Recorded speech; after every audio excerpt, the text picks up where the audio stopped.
The story of Diva and Flea. It's a book about the cat that is a flannel and the dog that works in the courtyard and becomes a flannel because of the cat's stories. The biggest discoveries start with the smallest steps.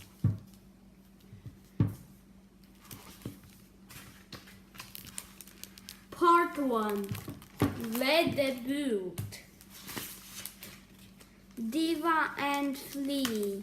Then, this is Diva's story. For as long as she could remember, Diva lived at 11th Avenue Le Play in Paris, France. 11th Avenue Le Play was a grand old apartment building with a small gated courtyard in front. Many people lived in the building: kids, parents, old ladies, even the artist store too.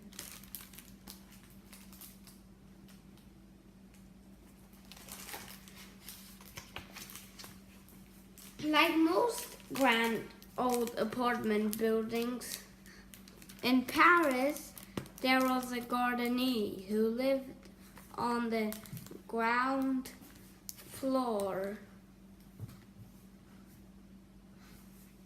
It was her job to make sure that everything inside of and outside of the building was neat, tidy, and safe. Diva was the gardener's dog, which meant that Diva particularly responsible for the whole of 11th Avenue Le Play, including the courtyard. It was a very big job for a very small dog. Diva took her job seriously. Every day she would exit the ground front door, trot across the small courtyard, and stand at the building's front gate. From there, she watched and guarded and watched. And if anything ever happened, no matter how big or small, Diva would yelp and run away. Diva was very good at her job.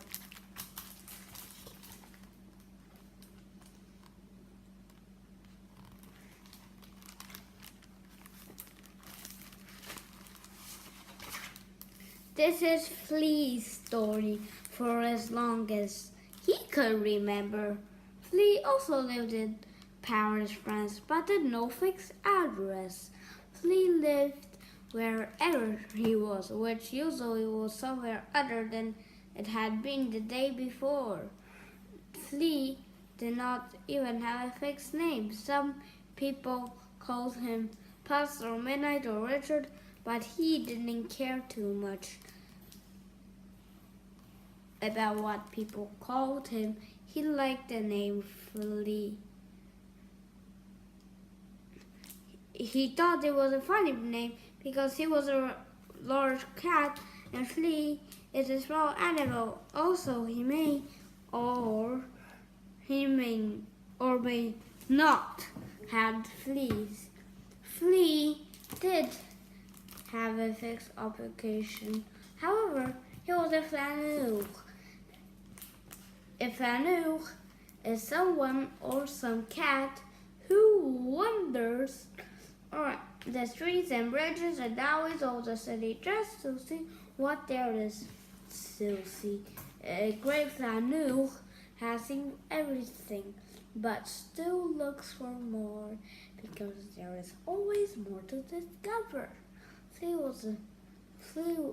was a really great flannel. Chapter 2. The Courtyard. One afternoon, Flea was having particularly good time flanneling. The day was barely half over, and he had discovered a stairwell that led deep under the streets of Paris. Their giant troops on wheels would suddenly appear and release large groups of people so softly. That's where people come from.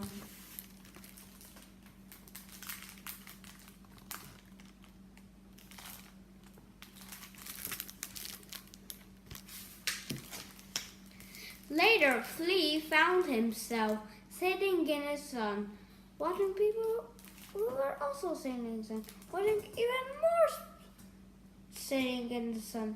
Everyone except for Flea was drinking tiny cups of something they call coffee. This is pretty much what people do in Paris, France.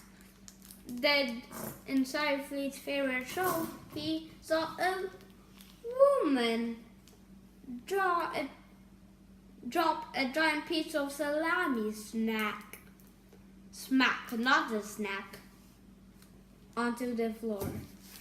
Flea pounced and snatched the salami before the man with the broom could even chase him out, an event that was both unusual and delicious.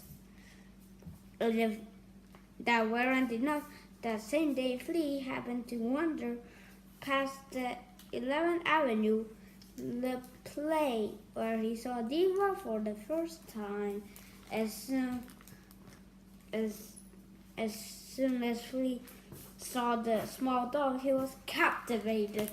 As soon as Diva saw the large cat, she yelped and ran away. Flea laughed because it was kind of funny. He had seen many funny things in his life, but he had never seen such a small dog yell with such a loud voice. After that, he made sure that most courtyard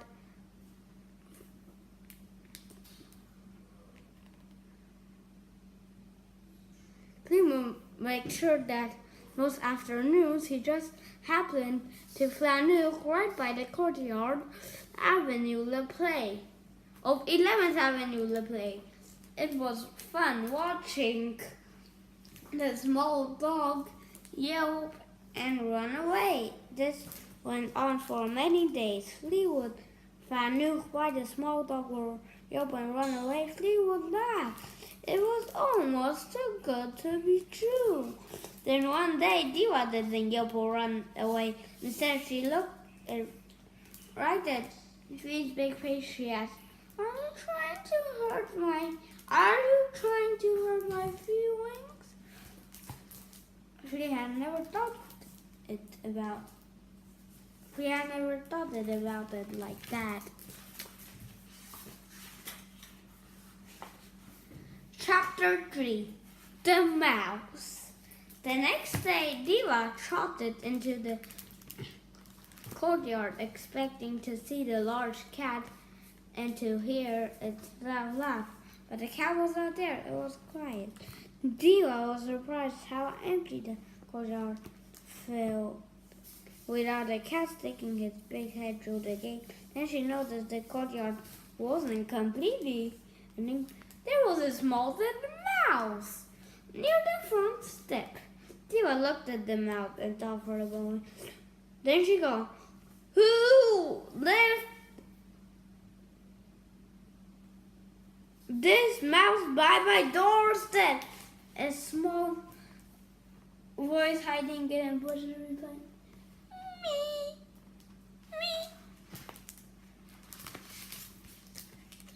It was Flea's voice. Diva was surprised. A cat that big was having a voice that small. The cat came from out there behind the bushes and walked to the edge of the gate. I did not mean to hurt your feelings, he said, so I brought you a mouse. You brought me a mouse? Asked Diva, to show how sorry I am, he replied. Diva looked at the mouse and thought for a moment. Then she walked over to Flea and said, That is the nicest thing anyone has done for me. But in the future, bring me a small piece of ribbon, okay? Flea laughed this time, and so did Diva. Thank you for listening. To watch part 2, please subscribe.